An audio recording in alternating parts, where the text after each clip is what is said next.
Hello everyone and welcome to world in minutes, एक नया podcast show जहां मैं आपको सिंपल वर्ड्स में एक्सप्लेन करता हूं देश और दुनिया में चल रहे कुछ मेजर इवेंट्स को।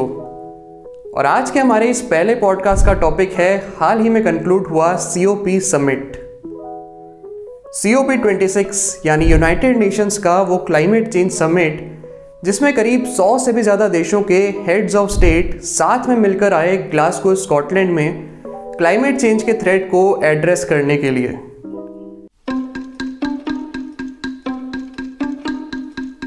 तो सबसे पहले COP का फुल फॉर्म है कॉन्फ्रेंस ऑफ पार्टीज, जो कि बेसिकली UN के द्वारा ऑर्गेनाइज किया जाने वाला एक ऐसा इवेंट है जिसमें हर साल वो 197 देश हिस्सा लेते हैं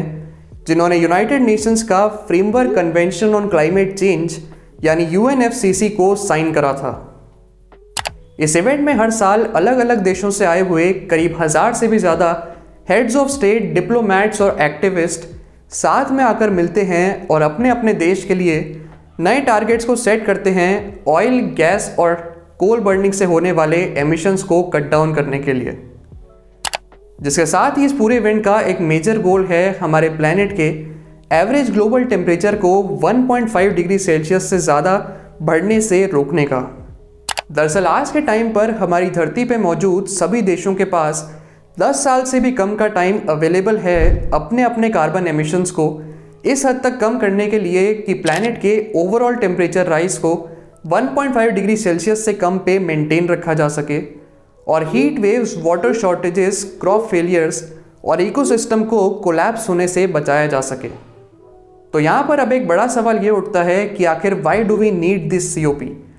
मतलब हमें क्या ज़रूरत पड़ी इस नए COP के इवेंट की, जबकि हमारे पास पहले से ही 2015 का पेरिस क्लाइमेट एग्रीमेंट मौजूद था। तो इस सवाल के जवाब में हमें पेरिस एग्रीमेंट के बारे में अब कुछ इंपॉर्टेंट चीज़ों को समझने की ज़रूरत है।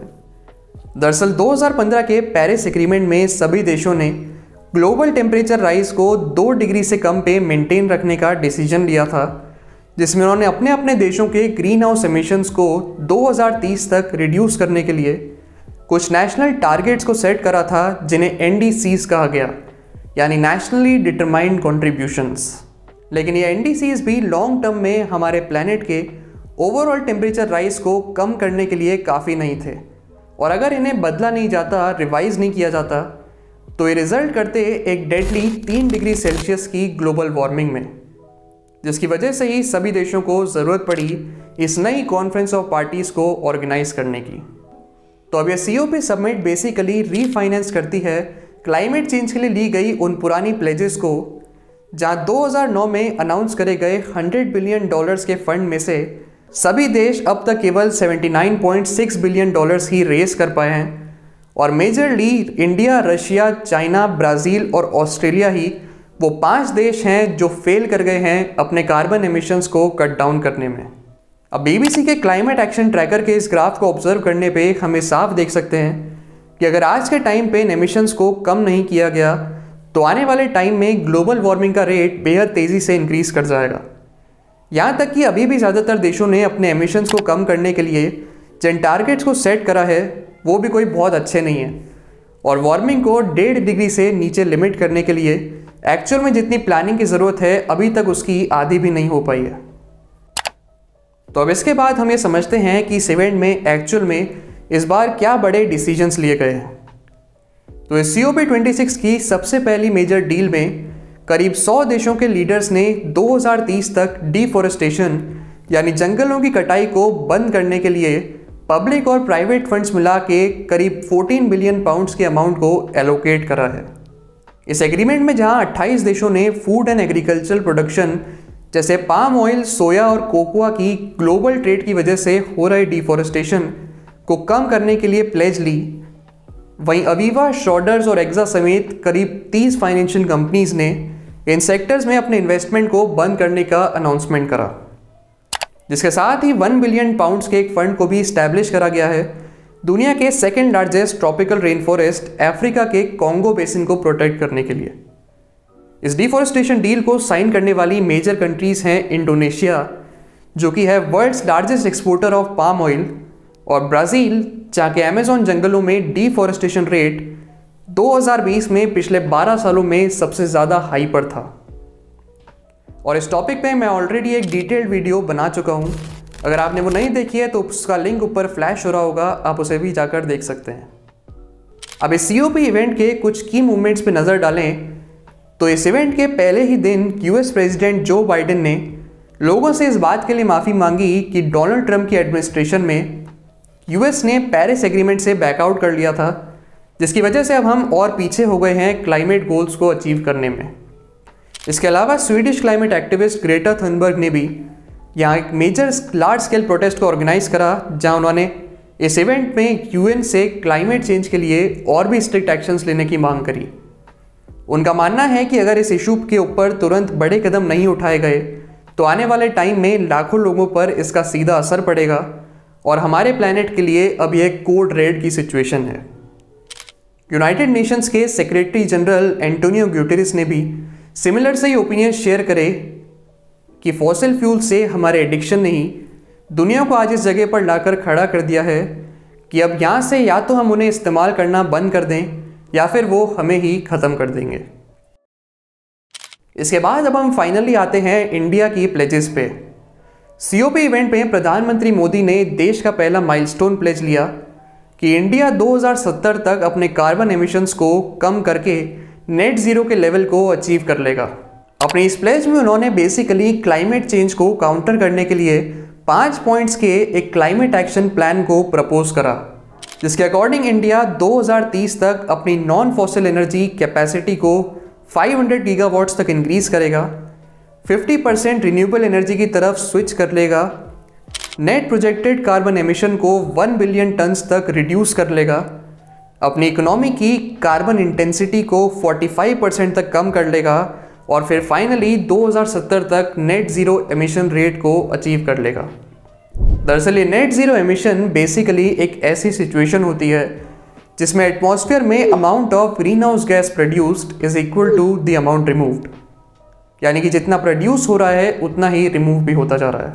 अब इस चार्ट में अगर हम वर्ल्ड के अलग अलग रीजन्स में कार्बन एमिशंस पे नज़र डालें तो इंडिया दुनिया भर के देशों में से 4th हाईएस्ट एमिटर है कार्बन डाइऑक्साइड का, जहाँ टॉप 3 में है चाइना विद 11,535 मेगाटन्स, US विद 5,107 मेगाटन्स और यूरोपियन यूनियन विद 3,305 मेगाटन्स। जिसके बाद 4th है इंडिया विद 2,595 मेगाटन्स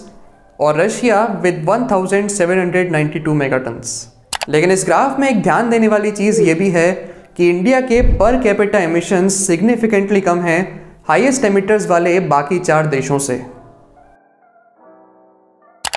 अब सबसे पहले रशिया की बात करें तो जहां देश के 5th highest green house gas emitter होने के बावजूद प्रेसिडेंट पुतिन इस समिट में शामिल नहीं हो सके, वहीं मंडे को रशिया ने एक लॉन्ग टर्म क्लाइमेट स्ट्रेटेजी को अप्रूव करा 2060 तक कार्बन न्यूट्रलिटी को अचीव करने के लिए। ये बेसिकली वो सेम टारगेट है जिसे इंडिया ने 2070 तक अचीव करने का अनाउंसमेंट करा है। लेकिन रिसर्चर्स के अकॉर्डिंग ओवरऑल धरती पे एक्सट्रीम क्लाइमेट कंडीशंस को अवॉइड करने के लिए एक 2050 की डेडलाइन का लिया जाना ज़रूरी माना जाता है। इसके साथ ही US के द्वारा लगाए गए एलिगेशंस को भी नकारते हुए कि रशिया प्रॉपर कदम नहीं उठा रहा है क्लाइमेट चेंज के अगेंस्ट, रशियन ऑफिशियल्स ने डिक्लेयर करा कि वो अगले साल से ही कार्बन कैप्चर पे फोकस्ड कई सारे नए ग्रीन प्रोजेक्ट्स को इम्प्लीमेंट करना शुरू कर देंगे।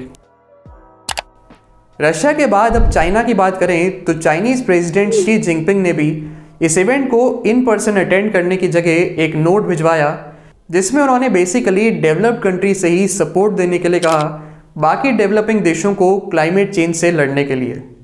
जहाँ चाइना दुनिया भर में ग्रीन हाउस गैसेस का नंबर 1 लीडिंग एमिटर है और 1/3 ग्लोबल ग्रीन हाउस एमिशंस के लिए जिम्मेदार है, इस सब के बावजूद भी चाइना ने कोई भी सिग्निफिकेंट प्लेज नहीं लिया और बस सिंपली बाकी देशों की तरह ही 2060 के कार्बन न्यूट्रलिटी के एम को एक्सेप्ट कर लिया, जहाँ उन्हें इसकी जगह और भी बड़े कदम उठाने की ज़रूरत थी। फिर ब्राज़ील की बात करें तो पिछले साल ही डिफॉरेस्टेशन लेवल्स के पिछले 12 सालों में सबसे हाईएस्ट होने के चलते ग्रीन हाउस एमिशंस एक डेडली 9.5% तक इंक्रीज कर गए थे। तो अब इसी के रिस्पॉन्स में ब्राज़ील के एनवायरनमेंट मिनिस्टर जोक्विन लीट ने COP समिट में ये प्लेज लिया कि वो 2030 तक देश के ग्रीन हाउस एमिशंस को 50% तक रिड्यूस कर देंगे, जो कि एक बहुत ही स्लाइड सा इम्प्रूवमेंट है उनके पहले के 43% के कमिटमेंट से। इसके बाद अब हम एंड में ऑस्ट्रेलिया की सिचुएशन को डिस्कस करें, जो कि वर्ल्ड का highest per capita carbon emitter और लार्जेस्ट फॉसिल फ्यूल एक्सपोर्टर है, और जहाँ पे वाइल्ड फायर्स, एक्सट्रीम टेम्परेचर्स और ड्रॉट कंडीशन से क्लाइमेट चेंज का सबसे ज़्यादा इम्पैक्ट देखा गया है। उन्होंने भी 2050 तक नेट ज़ीरो एमिशंस को अचीव करने का और अपने करेंट एमिशंस को 2030 तक 50% तक रिड्यूस करने का ही प्लेज लिया। जहाँ Australian prime minister Scott Morrison ने इन टारगेट्स को अचीव करने के लिए एक एडिशनल $500 मिलियन के फंड को एलोकेट करा है इंटरनेशनल क्लाइमेट फाइनेंस के नाम पे। उम्मीद है दोस्तों आपको आज का ये वीडियो इन्फॉर्मेटिव लगा होगा। अगर आप ऐसे वीडियोस आगे भी फ्यूचर में देखना चाहते हैं तो इस चैनल को सब्सक्राइब करें और अपने सजेशंस को नीचे कमेंट करके ज़रूर बताएं। चलिए तो फिर मिलते हैं ऐसे ही फिर एक और वीडियो में। बहुत बहुत धन्यवाद।